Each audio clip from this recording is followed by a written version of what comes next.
this past WRC event, we were racing in the WRC 2 class with our Ford Fiesta.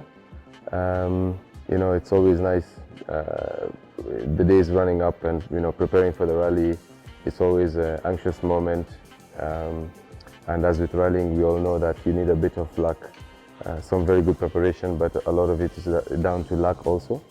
So the race wasn't how we expected it to be. It didn't turn out the way we wanted it to be, but yeah, I would say what we've taken away from it is a lot of character building, because the whole race from the start to the end was full of challenges for us, from losing our braking system in the first stage on Friday, which is the first main race day. Friday is when the race actually starts. You can't really count on Thursday being a race day because it's just a small spectator stage. So yeah, we lost our brakes on Friday, managed to get the car back to service after 3 stages of no brakes.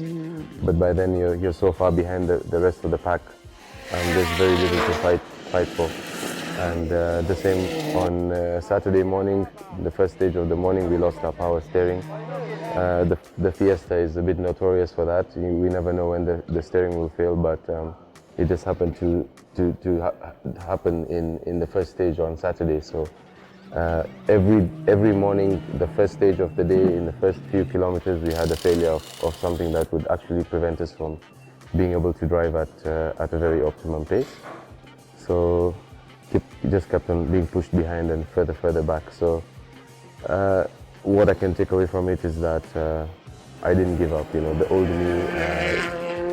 You know, I can see if it was myself a year ago, I would have really been a very upset driver. Probably stopped, you know, racing at that very point in time. But yeah, it's something we know. It didn't faze me. We pushed on. We tried to get the car till the end and get it fixed, and just to finish the rally, if anything at all. You know, we were so far behind by then.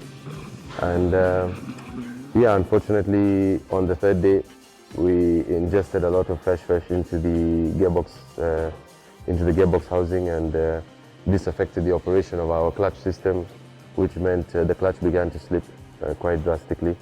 And we didn't see ourselves being able to finish the second loop, which was going into the power stage. So we made the call to change the clutch in service on the last day, on the last service. We actually got some assistance from M Sport, because we thought that, you know, should they do it for us, which they were happy to. They tried to help us to change the clutch system, but we just couldn't do it in the 30 minutes we thought we could do it in. So we were time barred, and our race ended there in Service Park. So lots of difficulty, lots of struggle, lots of mental you know, challenges. But again, I think it's made me stronger. It made me learn a lot, and yeah, so something to take away from it, definitely. What's inspiring is the pace at which I think I'm very fast, and then I get to compare myself with someone like Kaitanovic or Oliver Solberg, who drive their cars to a very different level. So it's inspiring to know that there's still a lot for me to progress in the sport, and you know, hopefully I can attain such a level of driving at some point in my career. But yeah, that's what I can take away from it, is that still we don't get the opportunity to race and compare ourselves with the best of the best. Except for when it's a WRC event. Other times of the year we're racing against ourselves, and so what's inspiring is that there's still a lot to go ahead with and improve on. So hopefully that opportunity is given to us, and hopefully we can match those driving results and abilities. For those of you who want to, you know, join rallying and get into the sport, definitely, first I would say that it's very, very important to secure yourself a good education and a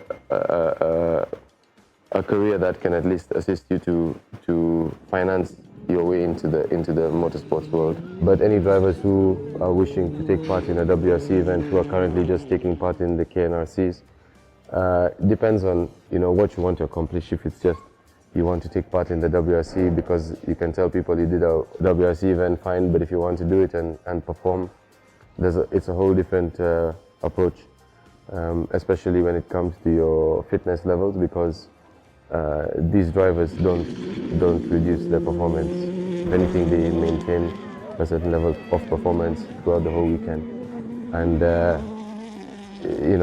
most of our drivers locally don't have that opportunity where they are pushed by somebody else to that extreme, where they have to then push themselves to a whole another level. So it's just those that want to take part and do well. Then there's a lot of time and dedication from both team and driver and co-driver that has to be put into this whole preparation of a rally, which starts from the mechanical side to a very, very thorough and good recce, to then a very good and well-prepared driver who then has a good relationship with his co-driver.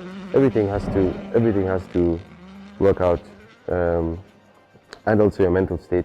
I could have easily got very upset and angry, having experienced what I did in my own Safari Rally 2023, where we just had issues after issues. But you have to learn to stay calm, and in the car it's important when you have your co-driver with you, and it's things we've learned over time.